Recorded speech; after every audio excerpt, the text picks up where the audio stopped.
que ponto chegamos? Olha, eu confesso que eu fiquei bem espantado com a hostilidade do governo venezuelano para com o governo brasileiro. Então, eu faço questão de consignar toda a minha solidariedade ao senhor Lula da Silva, esse grande expoente da esquerda latino-americana que agora cai vítima da ingratidão de Nicolás Maduro. Quando as nações democráticas davam as costas para Maduro, Lula lhe estendeu o tapete vermelho e o recebeu de braços abertos, com honras reservadas somente aos mais prestigiosos chefes de Estado. Quando as nações democráticas denunciavam a corrupção, a censura, a perseguição política e os esquadrões da morte na Venezuela, Lula restabeleceu a verdade sobre Maduro e esclareceu que tudo isso não passava de uma narrativa de autoritarismo disseminada por adversários. Quando as nações democráticas acusavam o regime chavista de fraudar as eleições e assassinar manifestantes, Lula se prontificou a apaziguar os ânimos e disse que não via nada de grave, nada de anormal, nada de assustador no processo eleitoral venezuelano. Quanta sobriedade, quanta nobreza de caráter, quanto traquejo diplomático tem esse Lula. E eu digo isso porque uma semana antes, o Maduro havia questionado a legitimidade das nossas urnas eletrônicas de forma bem incisiva. Vejam só o que ele disse. No Brasil, nenhum único boletim de urna é auditado. Até parece, senhor Maduro. Como ensina o ilustre ministro Alexandre de Moraes, as nossas urnas eletrônicas são motivo de orgulho nacional. E eu acho que é só uma questão de tempo até outras grandes democracias perceberem isso e copiarem o nosso sistema eleitoral. Sinceramente, eu não sei como isso ainda não aconteceu. O fato é que o PT colaborou com o esforço diplomático do Lula, reconhecendo a vitória incontestável de Nicolás Maduro, elogiando a sua capacidade de diálogo com a oposição e parabenizando a Venezuela por uma jornada pacífica, democrática e soberana.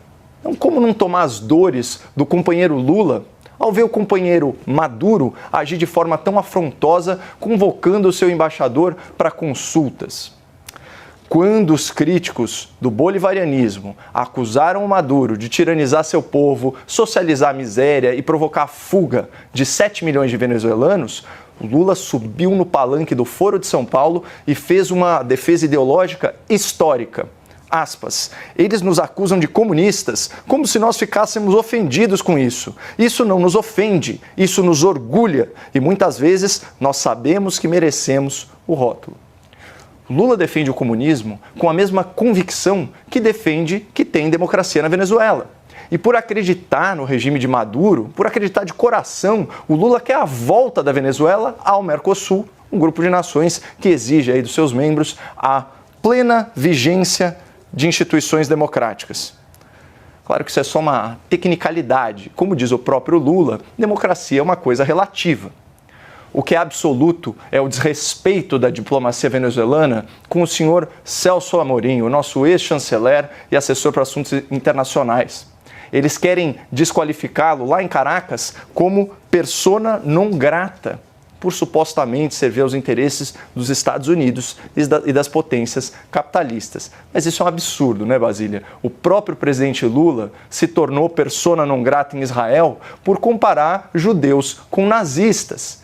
E assim, ele comprovou o seu total desalinhamento com o Ocidente e as potências capitalistas. Então, de qualquer forma, eu ainda acho que dá tempo do senhor Nicolás Maduro demonstrar mais gratidão, recobrar sua consciência política e reconhecer que o caminho para a revolução socialista, para a revolução totalitária que ele deseja para toda a América Latina, passa por uma boa relação com o senhor Lula da Silva. Então, Coppola, você acha que não atingiu um ponto de não retorno, né? Longe disso. Não, imagina. Eles vão se entender, Basília. Eles vão se entender. Eles vão se entender. Agora... São amigos há muitos anos, né? São grandes companheiros.